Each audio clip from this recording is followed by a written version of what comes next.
కావాలని అదే పనిగా వేంపల్లెకు అదే పనిగా ఒక వెహికల్లో వచ్చి దారిలో పోతా ఉన్న పిల్లోడిని బైక్ ఆపి నిర్దాక్షిణ్యంగా కొట్టి హాస్పిటల్ పాలు చేస్తూ ఉంటే ఏమి సాధిస్తూ ఉన్నారు? నిర్దాక్షిణ్యం. ఇంతవరకు పులివెందుల్లో ఎప్పుడు ఇలాంటి సాంప్రదాయం లేదు. ఎన్నో ఎన్నికల్లో చేశారు. ఎప్పుడు పులివెందుల్లో ఇలాంటి సాంప్రదాయం లేదు. ఎన్నికలు అయిపోయిన తర్వాత ఓటు వేయని వారిని కొట్టే కార్యక్రమం ఎప్పుడు జరగల. రాష్ట్ర వ్యాప్తంగా కూడా ఒక భయాందోళన వాతావరణం క్రియేట్ చేయడం కోసం అని రాష్ట్ర వ్యాప్తంగా ఇదే చేయిస్తూ ఉన్నారు దగ్గరుండి. ఏం సాధిస్తారు దీనివల్ల? మీరు వేసే ఈ బీజం చేసే ఈ చెడు సాంప్రదాయం రేపొద్దున మళ్ళీ తెలుగుదేశం పార్టీ కార్యకర్తలకి చుట్టుకుంటుంది. చంద్రబాబు నాయుడు అనుకుంటా ఉన్నాడు తానేదో ఈ మాదిరిగా చేసి భయాందోళన క్రియేట్ చేసి వైఎస్ఆర్ కాంగ్రెస్ పార్టీకి ఓటు వేసిన వాళ్ళని కొట్టడం వల్ల ఒక తెలియని ఆనందం తనలో ఏదో పొందాలని చెప్పి అనుకుంటా ఉన్నాడు. రాష్ట్ర వ్యాప్తంగా ఒక భయాన్ని క్రియేట్ చేయాలని ప్రయత్నం చేస్తూ ఉన్నాడు. కానీ నేను చంద్రబాబు నాయుడు గారికి మరొక్కసారి కూడా చెప్తా ఉన్నా, ఒక చెడు సాంప్రదాయానికి నాంది పలుకుతా ఉన్నారు. దయచేసి ఆపండి. ఆపకపోతే మాత్రం ఎల్లకాలం మీరే అధికారంలో ఉండరు.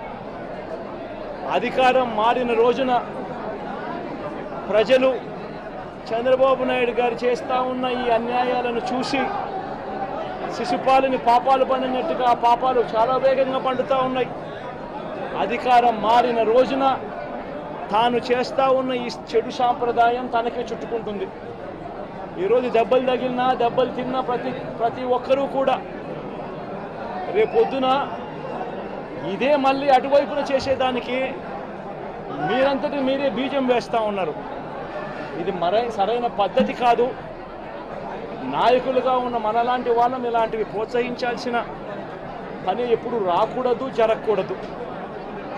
దయచేసి చంద్రబాబు నాయుడు గారికి ఇప్పటికైనా చెప్తా ఉన్నా, చంద్రబాబు నాయుడు గారిని హెచ్చరిస్తూ ఉన్నాను, మరొక్కసారి మళ్ళీ హెచ్చరిస్తూ ఉన్నాను. ఇది కరెక్ట్ సాంప్రదాయం కాదు, దయచేసి దీన్ని ఆపమని చెప్పి. నిజంగానే ఒకసారి మీరు కూడా వెళ్ళి ఒకసారి చూడండి. ఒకసారి ఏం పాపం చేశాడు నా పిల్లోని, ఎందుకు కొట్టారు, ఏం పాపం చేశాడని కొట్టారు. ఒకసారి హాస్పిటల్లో కూడా ఒకసారి చూడండి. ఒకసారి 90 మంది పిల్లలు ఇక్కడ జాయిన్ అయ్యారు. మధ్యాహ్న భోజనం పథకం సరిగ్గా జరగడం లేదు. పిల్లలకు కనీసం బ్యాగుల సప్లై కూడా సరిగ్గా జరగడం లేదు. ఇచ్చేటోడు ఎవడు ఇవ్వడం లేదు సరిగ్గా ఏది వ్యవస్థ అనేది ఏది సరిగ్గా జరగడం లేదు. వ్యవస్థను గాడిలో పెట్టండి. మీరు ప్రజలు మిమ్మల్ని ఏదైతే ఓటు వేశారో ఒక కారణం చేత మీరు ప్రజలు 10% మంది ఓట్లు, మాకు రావాల్సిన 10% మంది ఓట్లు మీకు వైపు డ్రిఫ్ట్ అయ్యాయి అని అంటే కేవలం మీరు చేసిన మోసపూరిత వాగ్దానాల వల్ల డ్రిఫ్ట్ అయ్యాయి. ప్రజలు మీ దగ్గర నుంచి ఎక్స్పెక్ట్ చేస్తూ ఉన్నారు. రైతులు అల్లాడిపోతూ ఉన్నారు, రైతు భరోసా అందక. పిల్లలు అల్లాడిపోతూ ఉన్నారు, పిల్లలు బడులు స్టార్ట్ అయ్యాయి కానీ తల్లులకు అమ్మఒడి కార్యక్రమం ద్వారా వస్తూ ఉన్నది రావడం లేదు. తల్లులు ఆశగా ఎదురు చూస్తూ ఉన్నారు. వాళ్ళని చూసుకోండి. అక్క చెల్లెమ్మలకి ఇస్తామన్నారు నెల 1500 రూపాయలు, అది ఇచ్చే కార్యక్రమం చూసుకోండి. ఇంటింటికి ఉద్యోగం అన్నారు, ఉద్యోగం ఇవ్వకపోతే 3000 రూపాయలు ప్రతి ఇంటికి నిరుద్యోగ వృత్తి అన్నారు. ఆ పిల్లలందరూ ఎదురు చూస్తూ ఉన్నారు, మీరు ఎప్పుడెప్పుడు ఇస్తారు 3000 రూపాయలు నిరుద్యోగ వృత్తి అని. అది చూసుకోండి. ఇటువంటి ఏవి కూడా మంచి కార్యక్రమాలు ఏవి కూడా చేయకుండా రాష్ట్ర వ్యాప్తంగా భయాందోళన మాత్రమే క్రియేట్ చేసే దుర్బుద్ధిని చేసే దుశ్చర్యను ఆపండి అని మరొక్కసారి హెచ్చరిస్తూ చెప్తా ఉన్నాం.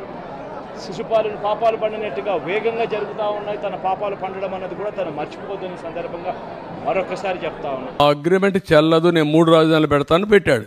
ఏమైంది? సుప్రీంకోర్టుకు పోయాడు, 5 ఏళ్ళు అయిపోయింది, 3 రాజధానులు రాలేదు, ఉండే రాజధాని పోయింది. కొండ 4 మంది వేస్తే ఉండే 4 ఊడిపోయింది.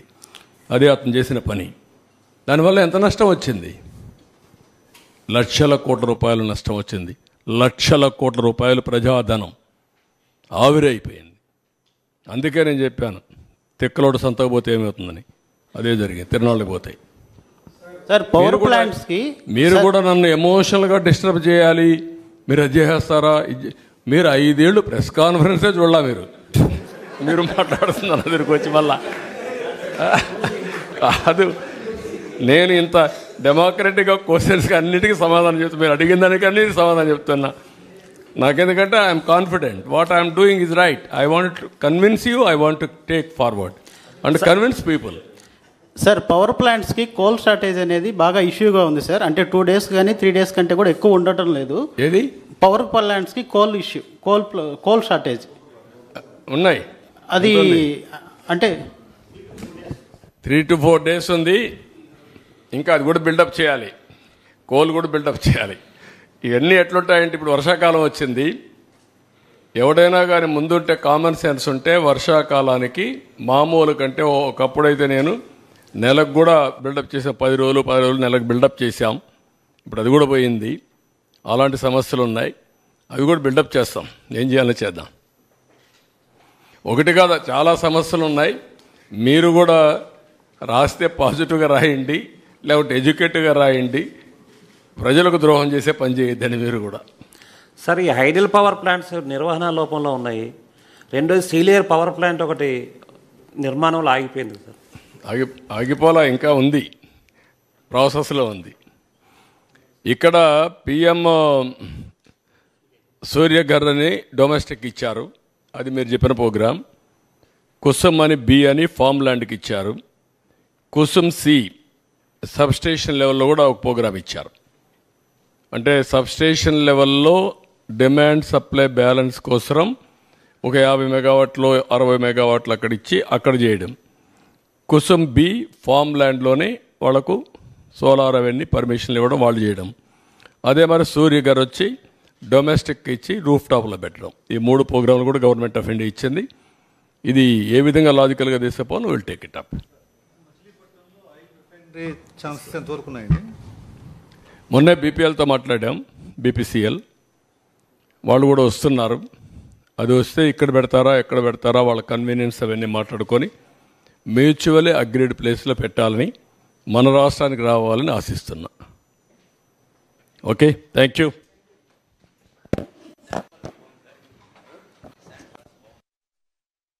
కొంతమందికి బాగలేదు, వాళ్ళు ఏం చేయాలా? భరించలేకపోతే ఏం చెప్పాలి వాళ్ళకి? రియల్గా నాకేంటంటే రియల్గా ఆర్థిక పరిస్థితి బాగాలేదు, డబ్బులు లేవు. నిన్నే ఢిల్లీలో పోయి అందరినీ కలిసి రిక్వెస్ట్ చేసి వచ్చాను.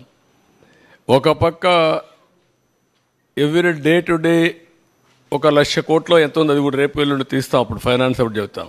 అప్పులు ఉన్నాయి, అప్పుల వాళ్ళు ఎవ్రీడే తిరుగుతున్నారు. ఇప్పుడు వాళ్ళతో ఒక బాధ ఉంది. చిన్న చిన్న వాళ్ళు ఉన్నారు. వాళ్ళు ఈవెన్ మా పార్టీ వాళ్ళు ఎప్పుడైతే నరేగా చేసి అప్పట్లో ఆ డబ్బులే ఇవ్వాల, కోర్టు పోయినా ఇవ్వాల. ఇలాంటివన్నీ ఉన్నాయి, అవన్నీ క్లియర్ చేయాలి. మళ్ళీ ఇప్పుడు ఈ ప్రాబ్లమ్స్ ఉన్నాయి, కానీ చెప్పిన మాట నిలబెట్టుకోవాలి. కాబట్టి ఫ్రీ ఇసుక ఇచ్చాం, అందరూ ప్రజలు హ్యాపీగా ఉన్నారు. వైఎస్ఆర్ కాంగ్రెస్లో కొంతమంది మాత్రం కడుపు నొప్పి వచ్చేసింది. అది చూసిన తర్వాత ఉంటాయి సమస్యలు, ఉంటాయి. Will do it. దాన్ని ఇంకా మాస్టరైజ్ చేయాలి. ఎక్కడ ఎవ్వరు కూడా మిస్యూజ్ చేయకుండా దాన్ని ప్రాపర్గా ప్రజలకు అందే విధంగా చేయాల్సిన అవసరం ఉంది. Will do it. Thank you. తగ్గంగా అది 1/4 వచ్చేసింది కొద్దికల్లా. ఎంత ఒక 48 లక్షల మెట్రిక్ టన్నుల అవైలబిలిటీలో ఉందని నాకు ఇన్ఫర్మేషన్ ఇచ్చారు. ఇప్పుడు ఇరిగేషన్ ద్వారా శాండ్ తీసుకునే అవకాశం ఉంది. అంటే బోట్ మెన్ సొసైటీ అవన్నీ అది తీస్తే ఒక 60-70 లక్షల మెట్రిక్ టన్నులు వస్తుంది. ఆ రేటుకే వాళ్ళు చేసిన రేటు సేనరైజ్ చేసి ఎక్కడైతే అక్కడ తీసేపోమంటున్నాం. జిల్లా అడ్మినిస్ట్రేషన్ డిసైడ్ చేసుకుంటారు. ఈ 3 నెలలు మేనేజ్ చేస్తే తర్వాత కొత్త పాలసీ వస్తుంది. Thank you.